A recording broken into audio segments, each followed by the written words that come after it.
Hi ಎಲ್ರಿಗೂ ನಮಸ್ಕಾರ. Sweets ಅಂದರೆ ಯಾರಿಗಿಷ್ಟ ಇಲ್ಲ ಹೇಳಿ, ಎಲ್ರಿಗೂ ಇಷ್ಟ ಅಲ್ವಾ?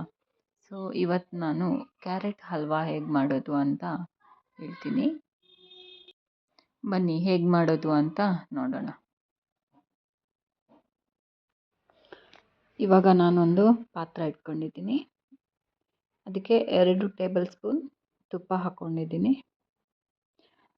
ಲೋ ಫ್ಲೇಮ್ನಲ್ಲಿ ಇಟ್ಕೊಳ್ಳಿ ಗ್ಯಾಸ್ನ. ಇವಾಗ ನಾನು ಇದಕ್ಕೆ 2 ಬೌಲ್ ಮೊದಲೇ ತುರಿದಿಟ್ಕೊಂಡಿರುವಂತಹ ಕ್ಯಾರೆಟ್ನ ಹಾಕೋತಾ ಇದ್ದೀನಿ.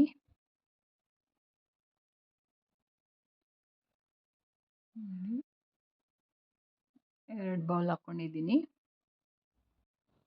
ಇದನ್ನು ಚೆನ್ನಾಗಿ ಹಸಿ ವಾಸನೆ ಹೋಗೋವರೆಗೂ ಚೆನ್ನಾಗಿ ಮಿಕ್ಸ್ ಮಾಡ್ಕೋಬೇಕು.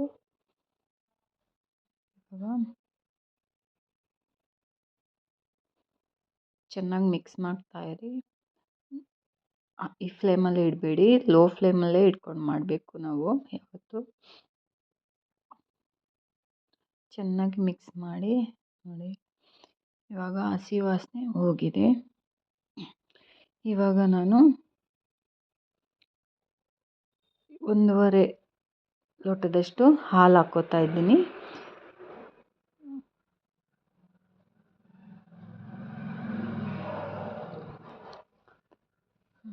ಚೆನ್ನಾಗಿ ಮಿಕ್ಸ್ ಮಾಡಿ, ಹಾಲು ಹಾಕ್ಕೊಂಡು ಚೆನ್ನಾಗಿ ಮಿಕ್ಸ್ ಮಾಡಿ ನೋಡಿ. ಇವಾಗ ಆವಾಗಲೇ 1 ಲೋಟ ಹಾಕ್ಕೊಂಡೆ, ಇವಾಗ 1/2 ಲೋಟ ಹಾಕ್ಕೋತಾ ಇದ್ದೀನಿ.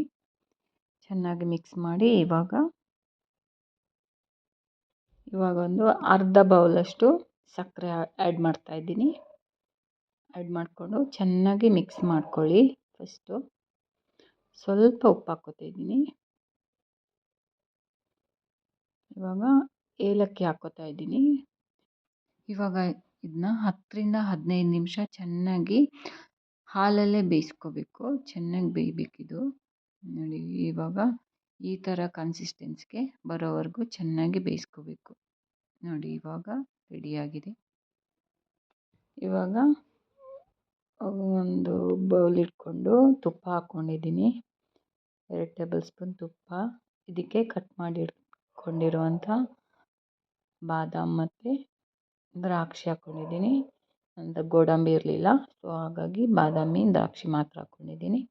ನೀವು ಗೋಡಂಬಿ ಇದ್ದರೆ ಗೋಡಂಬಿನೂ ಹಾಕ್ಕೊಂಡು ಇವಾಗ ನೋಡಿ ಇದಕ್ಕೆ ಮಿಕ್ಸ್ ಮಾಡ್ಕೊಳ್ಳಿ. ಕ್ಯಾರೆಟ್ ಹಲ್ವಕ್ಕೆ ಮಿಕ್ಸ್ ಮಾಡಿಕೊಂಡು ಚೆನ್ನಾಗಿ ಮಿಕ್ಸ್ ಮಾಡಿ. ಇವಾಗ ಕ್ಯಾರೆಟ್ ಹಲ್ವಾ ರೆಡಿಯಾಗಿದೆ ನೋಡಿ, ಎಷ್ಟು ಚೆನ್ನಾಗಿದೆ.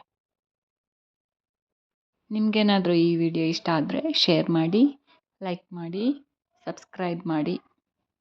Thank you.